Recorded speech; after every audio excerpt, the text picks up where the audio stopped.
So when you commit your time, talent, and resources to really understand what it takes to become a speaker that speaks clearly and communicates effectively, it sets you up to stand out among your peers.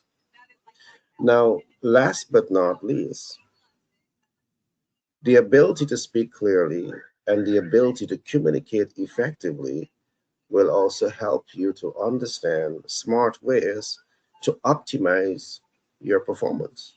Yes, as a speaker who is intentionally setting out to communicate information clearly in such a way to impact your audience, there's so much for you to focus on and to understand in terms of performance optimization.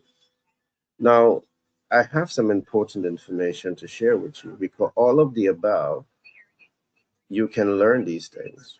You can learn how to apply these things and how to master these concepts and how to position yourself to stand out among your peers and also optimize your potential to earn.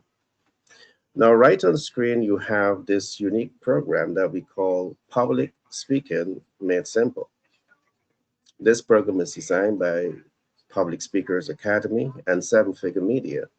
And this program is uniquely designed for rising stars and stars in business.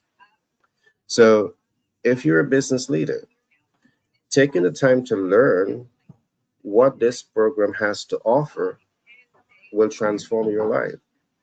You will learn things about the speaker's gap. You will learn things about the communication loop. And the reality is, academic across the world more than ever, you speak in gap and you speak in loops.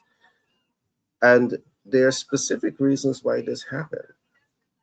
We have done the tests and we are fully aware of what happened, and what we have seen coming out from our research is that many speakers speak but never communicate. And why is that happening? That is happening largely because many speakers never take the time to understand the learning style of their audience. And your audience represents multiple learning style. You have the visual learners, you have the auditory learners, you have the kinesthetic learners. They have different learning style. And as a speaker, if you are ill aware of this, the possibility exists that you're speaking in the language of noise. But it goes deeper than this. Are you taking the time to really understand your audience type?